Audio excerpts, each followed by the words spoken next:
صباح الخير. أهلا وسهلا فيكم في اليوم الثاني من القمة العربية للذكاء الاصطناعي.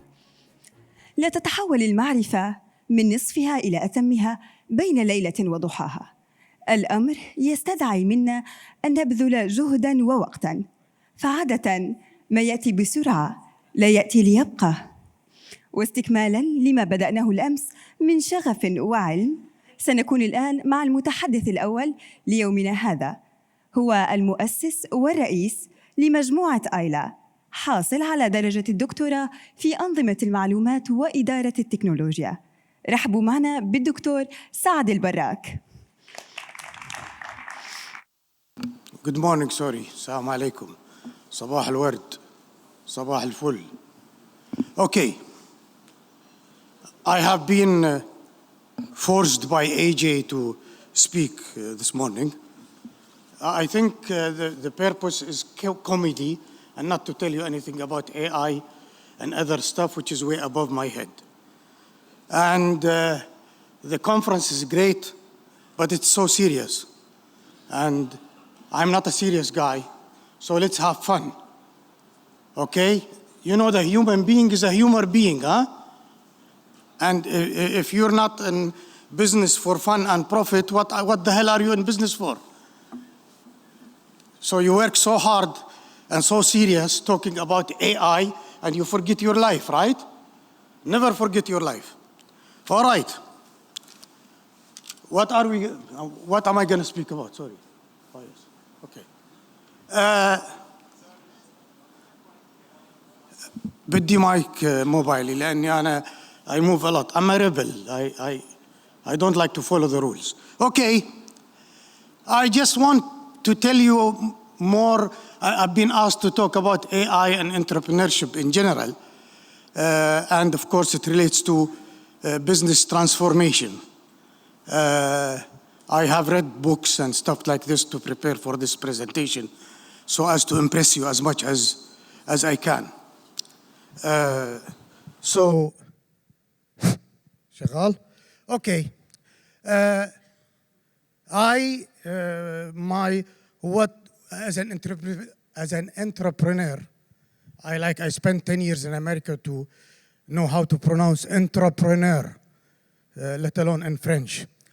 So I found myself at the age of 30 being asked to take over a company as a CEO, an IT company. Great news, right? It's not. It wasn't. It was a horrifying nightmare because I was at the age of 30, only like 5 years out of school after my master's, because I've been an academic all that time. And then this company lost its capital 3 times. So I was asked to turn around the company. Can you believe this? Of course, as a crazy guy, at the end I had to accept.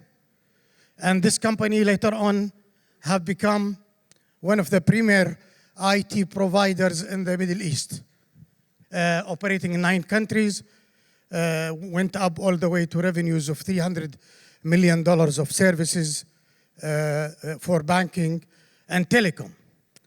And because the mobile company in Kuwait, MTC, mobile telephone company, was my clients for 10 years, and I sold them a lot of IT gear and software.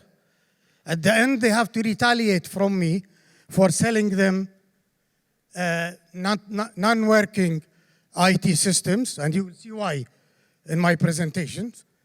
And they asked me to be the CEO of the company after the private sector took over the company. Again, I found myself up to a big challenge. MTC was a little company in Kuwait with 400,000 customers only. And you know, Kuwait is a large country. Don't think it's a small country. Us and China together are 1.2 billion people, so. Collaboration. You all talk about collaboration, right? Okay, so in 2002, June 2002, I joined MTC, and then between the beginning of 2003, where we started our new crazy strategy, we went from Kuwait to 23 countries. 7, 8 in the Middle East and 16 in Africa.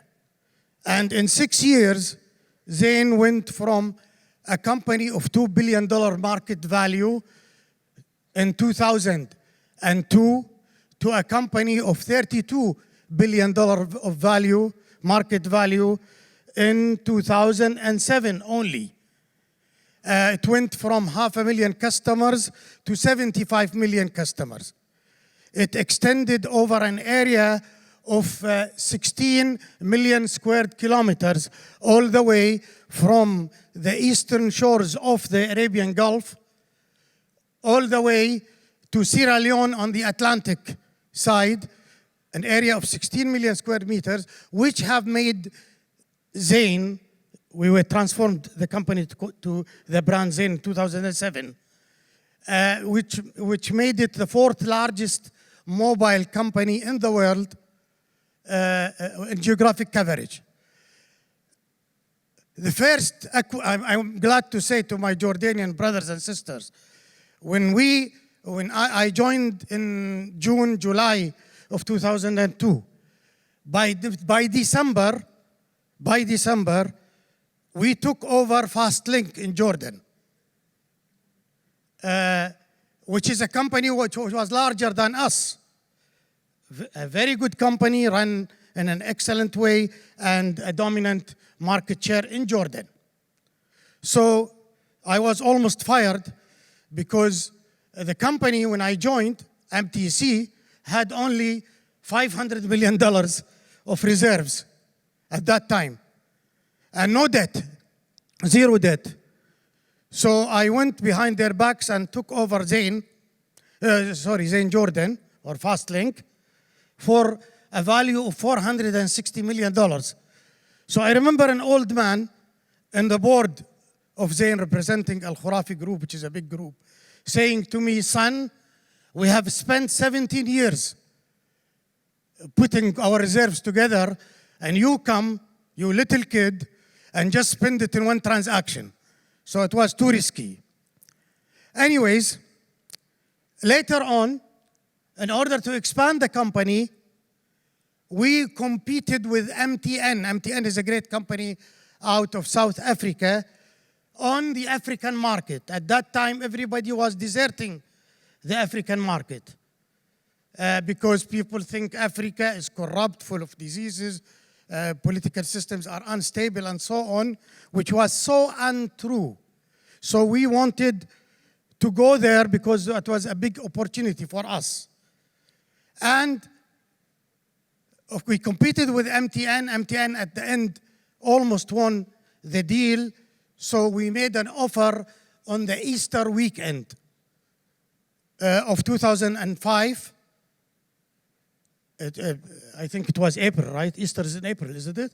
So it's in April 2005. We gave them an offer for $3.5 billion to buy the whole company, and they have 48 hours to accept or reject.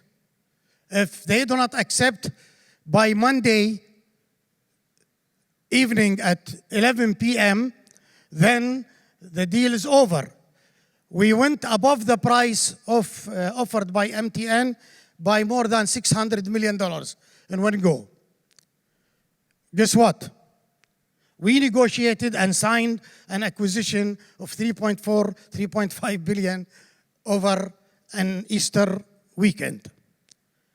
And then we grew the company in many ways. It had 5 million customers. We grew it between 2005 until the end of 2009, and it became like a 45 million customers company in 16 African countries, and we got offers from a number of people, and at the end we sold it to Bharti Airtel for $11 billion. So now I want to go back to our area. So much about entrepreneurship. Don't ask me how and why. And I usually fall off theaters. I'm so much used to being embarrassed in front of people, so I don't get embarrassed anyway. And if I fall off, please don't. Okay, so let's go to the first slide. That's my style of presentations. I spend an hour and a half in introduction and do not care about the main lecture, all right? But I always get away with it. Please change the slide. Okay, the history of IT. Since we're talking about AI, AI came from the same place, IT.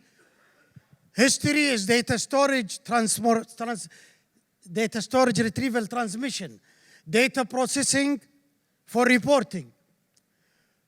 Then online information systems. This is gradually how IT grew. Then we heard about decision support system, right? The very primitive stage of AI. Then we culminated at AI. Next slide, please. Huh? Yeah, but they warned me to change it themselves. Okay. In the USA, by the way, I have spent 20 years selling IT to the big organizations around the Middle East and Africa and the world as well. We had 50 banks as our clients and more than 22 telecom company, mobile telecom company. On the supplier side, we did so great as IT people on the supply side. Our returns in the Silicon Valley, 30% of American wealth is created in the Silicon Valley, which is 50 by 50, 250 square miles, probably, right? If I'm not mistaken. People from the Silicon Valley should guide me on this. So on the supply side, you know what happened to IT companies. Microsoft, you've heard of Apple, right? It's a little company out of Palo Alto, right? $1 trillion valuation. Apple alone is more than the whole GDP of the whole Gulf states, where all the oil is, huh? So don't think we are too big, all right? On the customer side, the history of IT is so notorious. Failure in the United States, this is research, of IT systems is 70%, IT projects. And so is IT companies. Only 30% of the companies make it. I ruined your video, right? Okay. All right. Completed and out of this 30% that is so-called succeed, 20% gets shelved. It never sees the light. Only 10% gets implemented at the end. Please change the slide. So it's the most notorious ROI in corporate IT. It is less than 1% return on investment up to the year 2000 in the great grand USA, let alone other countries. Next. So causes of failure, not technical at all, as many people think that IT fails because of technical reasons, because we don't have a relational database or SQL or MUL. I don't know what's MUL, but I always come up with an acronym and IT people believe it and take it forward to the next stage, okay? All right, 99% of the reasons for failure are socio-organizational. Of course, engineers, you know, they said one day, if you want to drive a company to the ground in no time, put an engineer in charge, right? You know why? Because they are so technical, all right? So they don't know about the human side. And the critical path in entrepreneurship is taking great care of your people. Why you think Microsoft is a great company? Because it had the best products in IT? I'm sorry, I don't think so. It never did. But they have a great man called Bill Gates, who started with putting $10 billion of his money, all right, for good, to do good in the world. If you have values, you create value. And the harder and the greater are your values, the greater value you can make. So this, what they call corporate social responsibility, is not a side function where you beautify the ugly face of the corporation. It is the raison d'etre of business, is to enhance societies and work for the good cause of humanity. And for that, you will get rewarded by making good profits. It's not the other way around. So you should be in business to make history, not to make money. Because those who make history make much more money than those who opt to only make money. And if you opt to that's entrepreneurship again.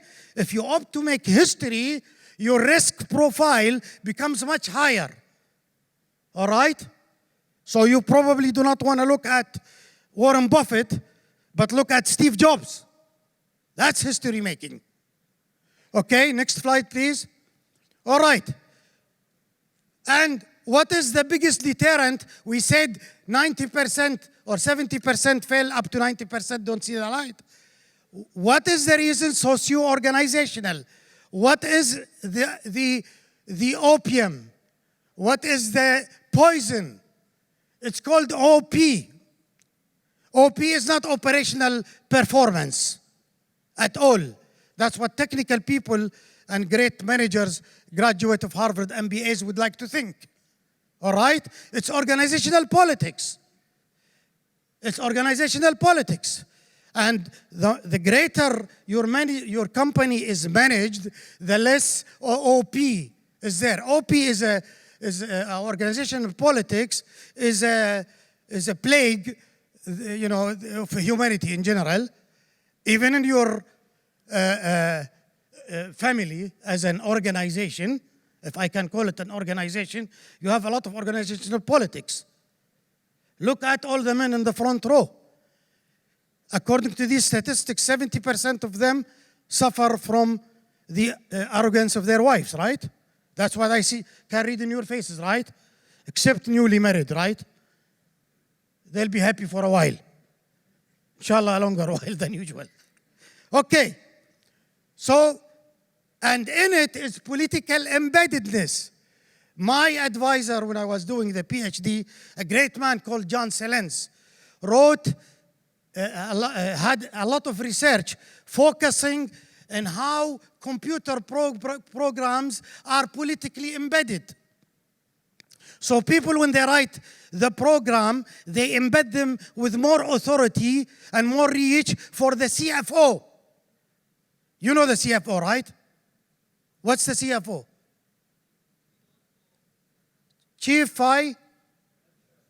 No, wrong. Chief Frightening Officer, all right? So more power is built into these computer programs once you do a computer system project. Once you try to develop it, much more power is those who control the project will make sure that their turf is more than extended, and this is political embeddedness in the programs. And you see many of the IS projects not written off by the CFO because he needs to peek into every little corner in the organization in the name of prudence, in the name of audit trails, or surveillance. Next slide, please. Next slide. Ya Shabab. Okay. All right. So the challenge in every project, in every company, in every country is how to change in the fastest possible time possible, right? They tell you that AI's objective is business transformation. They'll think of the technical and structural side. That's easy. Just pull a management 101 book, and you can read all about strategy and all of these great things and how to restructure a company and how to do this and how to do that. This change happens in a human environment full of beliefs and values and behaviors and imaginations about how the world is. And the critical path is to navigate your way to the future within this complex context.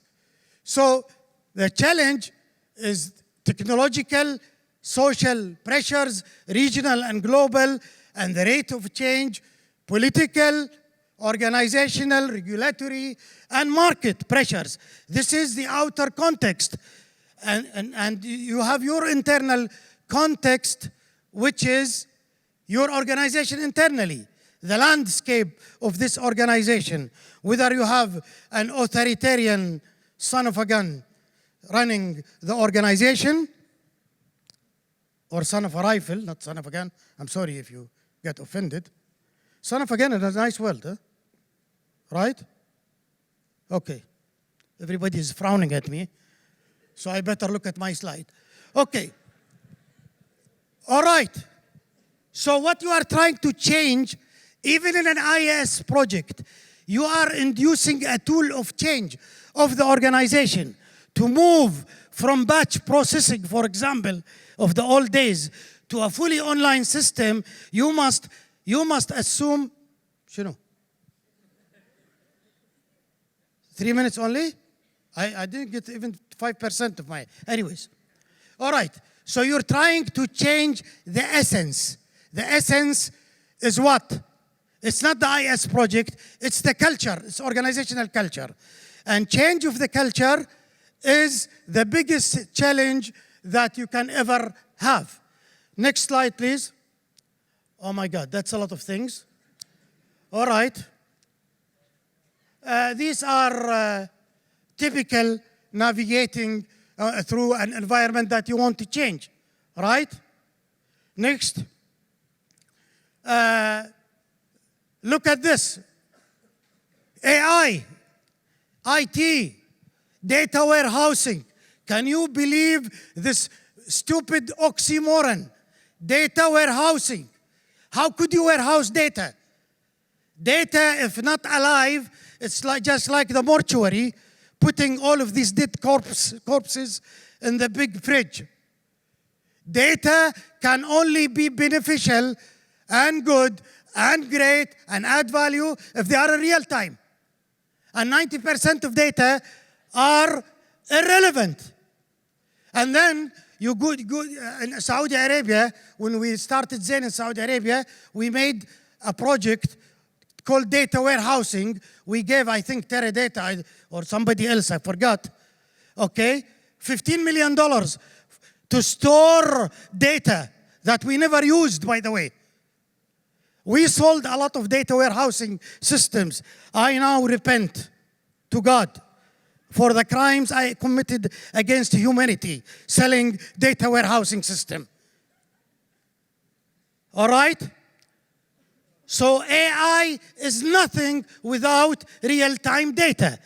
And the differentiator in AI, I think, is two things. Now I want to talk a little bit about AI so you can feel my importance in the conference. And then I save my face in front of Amjad. Okay? So it's two things. It's real-time data and it's multi-dimensional, bio-inspired thinking like a human being. All right? The claim in AI is there since 1956.